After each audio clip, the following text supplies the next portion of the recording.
First Tamil season 9 டே 92ல அடுத்த ப்ரோமோல பார்த்தீங்கன்னா, வியானாவோட entry வந்து ஆல்ரெடியே வந்து அவங்க வந்து பேசிட்டு இருக்காங்க விக்ரம் பத்தி. அதுக்கடுத்து பார்த்தீங்கன்னா, பிக் பாஸ் வந்து எனக்கு 2 டாஸ்க் குடுத்துருக்காரு.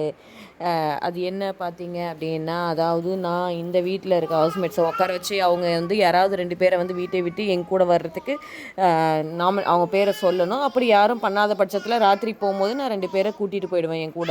அப்படி சொல்லும்போது வந்து பார்த்தீங்கன்னா, அதுக்கு அடுத்ததா வந்து விக்ரம் வந்து அழுதுட்டே வந்து, நான் இன்னும் வந்து இவங்க ஒருத்தவங்க மேல இருக்க தவற சுட்டிக்காட்டி, நான் இந்த கேம்ல வந்து விளையாட விரும்பல. நான் தெரிஞ்சே திவ்யாவ வந்து நான் அழ வச்சிருக்கேன். திவ்யாவ ஐ எம் வெரி சாரி. நான் வந்து இந்த காரணங்கள்னால வந்து வியானா சொல்லி நான் வெளில போறதுக்கு எனக்கு சந்தோஷம் தான் அப்படின்னு சொல்றாரு. அவரு வந்து என்ன நினைச்சாருன்னு தெரியல. கேம விட்டு வெளில போணும் அப்படின்ற ஒரு மைண்ட் செட்ல தான் விளையாடிருக்காரு அப்படின்றது இந்த ஒரு வாரமா தெரியுது. டிக்கெட் டு ஃபினாலே முடிஞ்சதுக்கு அப்புறமே அவர் வந்து வேற ஒரு ஜோனுக்கு போயிட்டாரு அப்படின்றது தான் தெரியுது. கப்பு அவர் கண்ணுல தெரியலன்னு விஜய் சேதுபதி சொன்ன மாரி தான் இருக்கு. அடுத்த அப்டேட்டோட நம்ம வரோம். நம்ம சேனலை சப்ஸ்கிரைப் பண்ணிக்கோங்க.